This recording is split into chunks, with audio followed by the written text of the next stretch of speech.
Hey, it's Jerry Way. We are live in the WTLC TV studios, and right now we're with the one, the only, Chanté Moore. Hi. Welcome. Thank you for having me. How you doing? I'm doing great. Chanté, you've got a meet and greet tonight, and Indianapolis is going to actually get a chance to see you. I mean, we're so excited about seeing you tonight. I am too. I always have fun when I'm here, so it's going to be fun. I hope people really come out because we're going to just talk and share music. We're going to play some stuff from the new record and just give them a sneak peek. Tell us about the new record. It's called The Real Rise One. of the, well, the single is called Real One, Okay. which is out now, and it's doing pretty well. It's number 15, I think, on the charts, and I'm so excited about that because I haven't been on like the real charts in a long time. What? So I'm excited how well things are just rolling out and things seems like they're lining up. I'm not a numbers girl. I do love the number 17, but this year my birthday was February 17th, which is 2/17, 2017. This is my 7th record. So all of these things are kind of lining up in sevens, which I love. So I'm excited about how the record has unfolded. It's very personal. It's about really rising from all the things that have happened. That's really what the Phoenix is coming out of the dust and the dirt and the mire and all the things that are considered negative and having that turn into good things. And just kind of a rebirth of who I am. And I've never been this place at this time in my life, and I'm just excited about being me right now. What I love about you, Chanté Moore, is that you tell your story. Yeah. And that's what we love about Chanté Moore, and it helps us, in our relationships. I'm glad to Tell hear me that. about the song that everybody loves to sing. Chanté's got Got it. it. Tell us about that one. You know what? My friends were at the time going through some really bad situations. Their boyfriends were treating them bad. One of my girlfriends, the guy had hit her, and it was a whole lot of negative things happening. And it was really hard for me to hear all the negativity. And I was like, God, I'm really sorry. But I got a really good man at home. And I was like, what I want you to know is that if I can find a good man, so can you. Love and it. it was really about encouraging them. It wasn't about bragging about having one, because if you listen to the verses, you'll hear how I'm saying, I'm sorry that this is happening and I'm sorry about that, but don't you understand that if there's one good man, there's a whole lot more. So just wait for it. Wait and be patient. And I had to sing the song to myself when I became a single woman, so I know how that feels. There's a lot of people in relationships, and they need that, Chanté. I needed it, What's the secret, though? What's the secret of this successful relationship? What is the key? Oh gosh, I don't know. Love it. I really don't know. I think it's individual. We ask people, my manager and I were just talking to our friend, and we were saying, well, what is this, how do you have the long marriage? How do you stay in the relationship forever, or as long as you live, kind of thing? I think honesty is important. I think the first thing, honestly, for me is to say yes to those you really want to say yes to. I have been in a place where I've written a check I had to cash that I shouldn't have written. It's like you go so deep, so far, so fast, and you're like, oh no, I can't break it off because his mama's driving in and his cousin and them flew in and all the flowers have been purchased, and and you really are stuck. It feels like you're stuck in something. So I would say, first of all, know who you're with. Be with them at least a year to know in every season what they're like. So take your time. I think if you're not thirsty, because when you're real thirsty and hungry, a cracker and some water is good. But sometimes you need to know what filet mignon tastes like and what it feels like to have just a cracker and some juice. It's a big difference in that. But unless you've really tried and had the dating process and really taken your time and been okay with being by yourself. I think that's another thing that we don't do as women sometimes, is just exhale and be in that moment and say, you know what, it's okay to not have anybody right here and not have anybody calling. Just take care of you and become whole. It's called you time, right? Yeah, it's important. So I think those are major things. Communication, love, honor, respect. Those are all major things as well. Well, we love that you tell your story, and we love that you sing about relationships and your life. So, I love your drive. I love that you just do it all. I was seeing something even about a book, and we'll talk about that. But there are so many people that have a talent, whether it's singing, acting, dancing. Yes. What would you say to that person to say, stop dreaming about it, just make this happen now? You know what? If you have to tell somebody to do that, sometimes it's not your passion.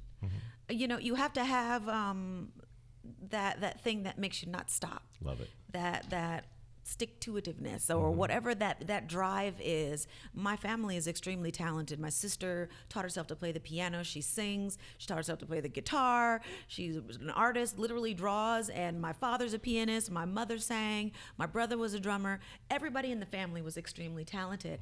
I was the least talented. They would be like, oh God, please, Chanté, shut up, shut up, shut up. Please don't sing. But what I did was I really didn't care what they said. I love to sing. I love music.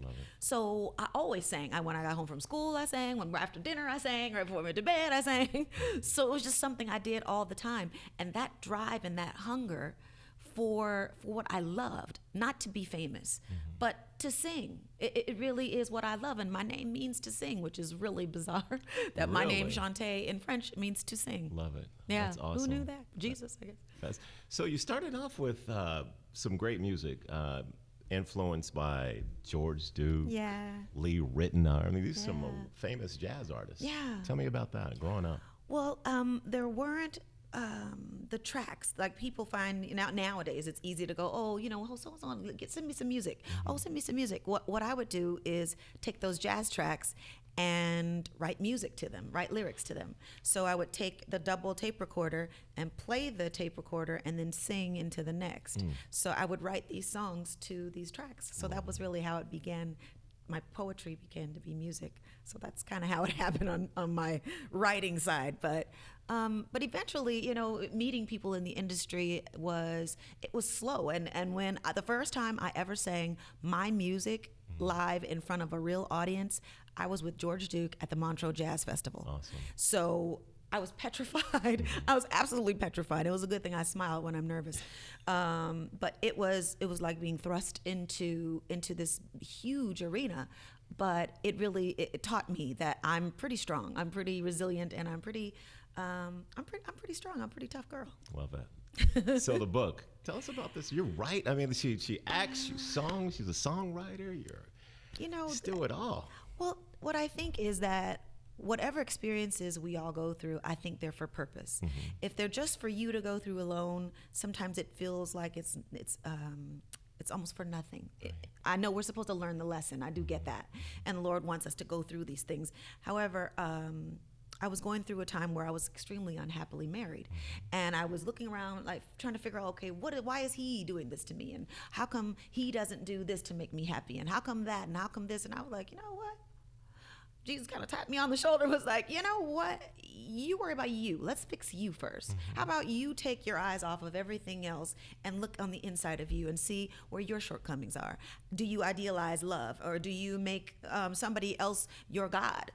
How is it that you need to fix yourself? And I started examining who I was as a person, and if I put me on a list, because I know, women, we put, has to be 6 feet tall, he has to be this dark skin, chocolate, or light skin, or whatever we say he has to be. We put these lists together, and what I learned is that I wanted to put a list down, and I put that list down. And I said, well, if this is me on paper, would I marry her? Wow. So that's what the name of the book is, Will I Marry Me? And the mystery and the mystery of being that princess for a day, that one day that we all want to have that white dress on and the big tiara and the gown and everything is going to be perfect that day. We sacrifice a whole lot. We give someone a lifetime promise for that day. So what I thought was that it's a really good idea to maybe just expel all the mystery of that day and make that day happen for yourself. Get the dress, get your friends, get a cupcake, get a cake, whatever, get your friends together and make vows to yourself. Promise not to, to mistreat yourself. Be honest with yourself. Be true and faithful to what you say you're going to do for yourself. So, have the wedding, but go home by yourself that night. Have that moment. So that's really what the book is about. That's awesome. So that is really awesome. Thank you. So R&B divas. Yeah. She does it all. TV. Tell me about, would you ever do reality TV again? If I am the executive producer, yes. Got it. I don't want to be thrown into the mix of whatever someone else's vision is. I want to be more clear about what I am, why I am where I am. And I think TV, it was a wonderful experience to be able to be exposed to a new generation of people. I know which ones are my fans from music and which ones are fans from being R&B. They go, oh, it's Chanté from R&B Divas. So I know exactly when those people have known my person because of that. But it was wonderful and terrible at the same time. It was difficult to be in a place where I felt attacked, and then it was interesting to be in a place where what you say lasts forever. You know what I mean? I know the music lasts forever when you sing a song, but you're in a place where if something happens, if it's negative or positive, it's taped. And it kind of was like, okay, so how much do I relax? How much do I watch what I say, and then do I not watch what I say? Because being me is important, just to be natural. So it was a balancing act, and then figuring out what other people's intentions are and being on time with it, not waiting. And because sometimes you I should have said that. Oh, I should have combated that with this answer. So it made me realize, first of all, I'm a grown up. I'm a real grown woman, and I'm not willing to sacrifice my integrity for anything. So you had this song out, and I used to just listen to it. It's just so beautiful. And listen to this song. No, listen to my song. Yeah. Tell me about that song. That song it was just beautiful, beautiful single. That's really funny. That's one of the very first songs I wrote. I think I was 17 years old. Wow. I know, it's really interesting. And I have a friend named Mika, and we used to write together and just, make up songs. And that song, I started just thinking, how deep could I go? Like, if it was love, if I could just describe how to love me, that song would be what I would sing. And I know it's hard to explain it, but the song talks about, listen to my song, but my song is me. My song is my heart. My heart is the melody. So it talks about listening to me, I guess, listen to my heart song. I said if I ever had a chance to interview you, I would have to ask you that question. Now I know. It's a beautiful song. Thank you. And you have another one like Don't Make Me Laugh. Oof. Yeah, that's a tough one. Tell me about that one. That's a very interesting song. Yeah. Well, again, I write from where I am. I was I was married for a good minute. There 11 years.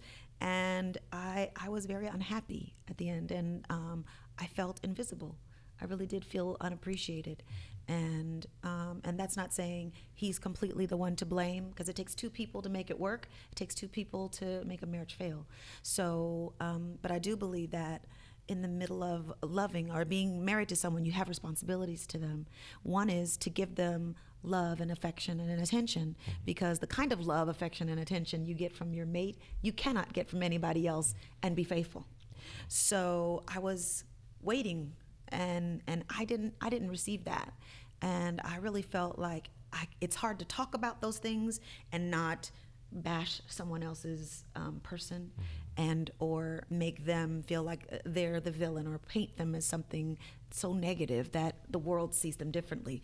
But if I put it in a song, it's written and it's there. It's 3 minutes of a song, and it says what my heart feels, and that song was where I was. And it's not always a woman that feels invisible. I know there are men that go to work every day, and they come back home and their wives are like whatever, you're supposed to go to work and bring me this paycheck. There are men who feel invisible and they don't feel appreciated by the one they're with. And that song was, it's hard to smile when you want to cry. And so it's called Don't Make Me Laugh, because that just was like a knife. You guys have to check that song out. Yeah. It's an awesome song. Chanté Moore, you are beautiful on the outside and on the inside. People are going to love you tonight.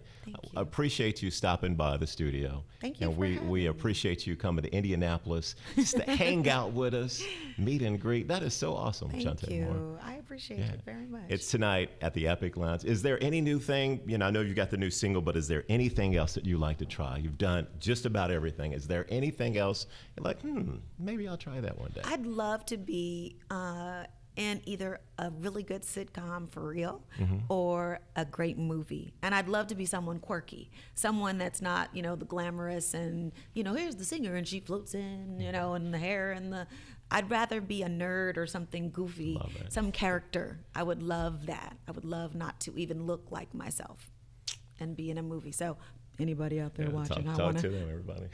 I love it. I'm goofy and I'm open and I'm daring and brave and I want to just try new things. And I think those doors hopefully will open soon as things are going so well with the music. And usually that opens other doors. What's your favorite Chanté Moore song to sing? When you know it's getting ready to happen, you know you're going to sing this song. What is that favorite song? Wow. There's two different ones. I would say one is Jesus, I Want You. Mm-hmm. And the other would be This Moment Is Mine.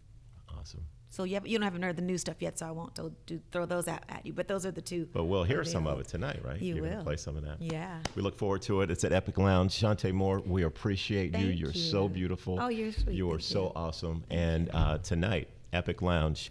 Stop by. Meet Chanté Moore, 6 p.m. We're talking about free drinks, free hors d'oeuvres. There's going to be food? Yeah. That's just the way she's doing it. All right? I'm doing it. I'm like, is there going to be food? Yum. You're providing You see, I didn't plan it. I'm going to be there, though.